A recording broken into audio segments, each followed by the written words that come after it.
Hi everyone, welcome to week 8 and the screenside chat for the network forms of organizing as well as kind of network analysis of organizations. The first question I want to answer this week was posted by Lottie, and she asked, what sort of person makes a good network manager? She says networking seems to involve many and varied intricate social interactions between individuals, sections within organization and between organizations.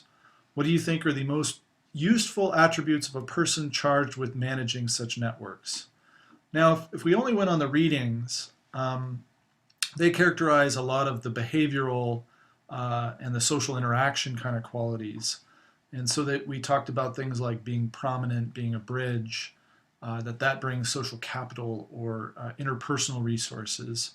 And then even in the case of Smith and Wohlstetter, that discussed things like how a leader of a network facilitates and acts as both an architect of envisioning integrative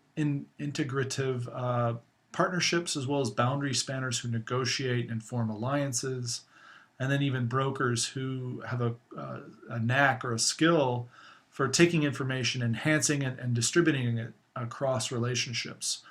So those are all kind of in the readings, but it's not really, I don't think, as extensive as what Lottie was looking for. So a variety of you listed tons of different qualities from someone who listens and understands, is empathic, to communicates in a way that is confident. Confidence shows integrity, meaning your words align with your action. They're clear about the mission, assertive communication, that they're balanced and reasonable, and viewing challenges as something positive to deal with. So I think Lottie actually does a nice job of summing up all the responses to her question. And it's a long list, and I have to agree with her comment, which is, wow, that's asking a lot. There's other ways to think of it, too, in terms of personality. It's not just the kind of behavioral or the interaction someone takes. So there are some people that talk about how network managers have to be extroverts, or at least charismatic. And then there are others that actually, there is some research suggesting that neurotics may not start out the most prominent people, but over time climb through their ranks. So because they're concerned with it for obvious reasons, right? There are other things like managing emotional intelligence, but I think maybe those are kind of qualities. I think Keith's right, Alverson, in saying that, are these qualities of any manager that we'd like? And what is it that distinguishes a network manager from a typical manager? And I think there's two things that I would highlight. And the first is that a network manager needs to have what Satya called network mentality and understanding. And the way I think of it is a network manager needs a sense of the social structure in which they belong. And by that, people have done studies where they ask everybody in a workplace, who are your friends? And then they ask that person to report on who they think other people's friends are. And it turns out that the better managers have a better sense of how other people see the network and how they're situated, meaning that they have a sense of the social space and the social relations in it. Now, a nice reading on network mentality and understanding I recall was someone like George Herbert Mead, who was a social psychologist and a pragmatist at the University of Chicago in the 30s. And he wrote about the social self and how people develop a social self. And I always remember when he wrote about how children learn to have social selves, and he talked about how they first learn how to role play. So you pretend to be a parent, you wear dad's shoes and mom's shoes and whatever.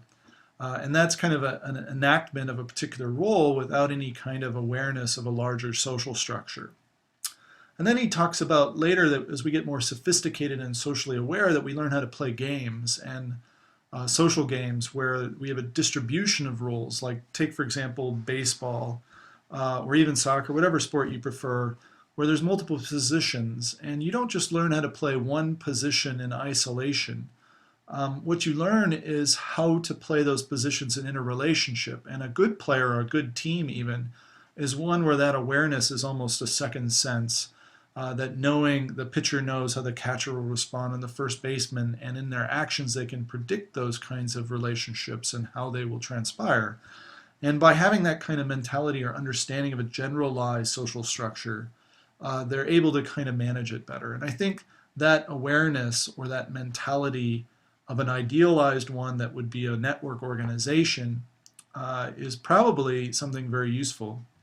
The second thing that to highlight, I think, is a lot of the qualities that people remark on are about partnering and developing relationships. And this is kind of an echo of resource dependence theory in some ways.